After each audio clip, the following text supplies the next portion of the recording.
आरोही डुमडे. मी 5वी इयत्तेत शिकत आहे. मी आज तुमच्या समोर घायल सैनिकाचा आत्मवृत्त या विषयावर आत्मवृत्त सादर करणार आहे. मी एक भारतीय सैनिक बोलत आहे. माझ्या अंगावरच्या जखमा पाहून कदाचित तुम्हाला वेदना जाणवतील, पण या जखमा माझ्यासाठी अभिमानाच्या पदकांसारख्या आहेत. लहानपणापासून माझ्या मनात देशप्रेमाचे ज्योत पेटलेले.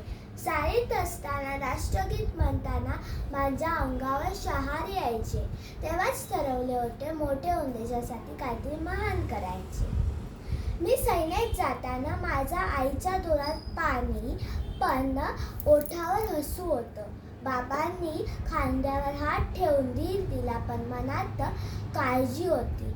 घरच्यांना माझा अभिमान होता, पण विरहाची वेदना त्यांच्या मनात खोलकर दाटली होती. मी सैन्यात भरती झालो. सीमेवरचे जीवन खूप कठीण होते. कडाक्याची थंडी, भयंकर ऊन, मुसळधार पाऊस या सगळ्यांचे सामना करत आम्ही सैनिक देशाचे रक्षण करत असतो. आमच्या डोळ्यात झोप नसते, पण मनात देशासाठी अफाट प्रेम असते.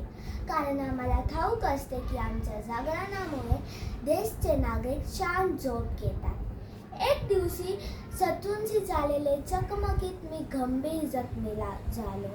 गोळी लागली, रक्त वाहू लागले, तरीही मी मागे हटलो नाही.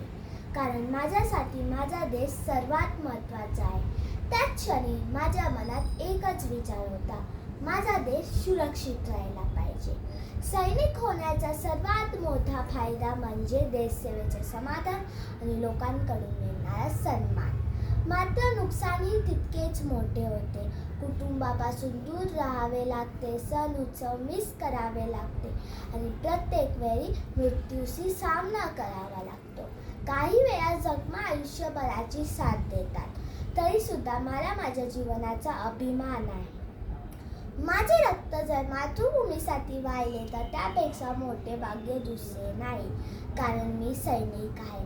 देशसेवेच हेच माझे खरे कर्तव्य आहे. माझ्या जखमा माझ्या कमजोरी नाही, त्या माझ्या शौर्याच्या खुणा आहेत. देशासाठी जगणे आणि गरज पडली तर देशासाठी मरणे यापेक्षा मोठे भाग्य दुसरे कोणतेच नाही. मी जखमी झालो तरी माझा आत्मविश्वास कधीच जखमी होणार नाही. माझा श्वास असेपर्यंत मी माझ्या भारत मातेसाठी माझ्या रक्ताचा प्रत्येक थेंब माझ्या मातृभूमीसाठी अर्पण आहे. मी जखमी आहे पण पराभूत नाही, कारण जोपर्यंत माझ्या छातीत श्वास आहे तोपर्यंत भारत माता सुरक्षित आहे. जय हिंद, जय महाराष्ट्र. एवढे बोलून मी माझ्या मनोगत इथेच थांबवते.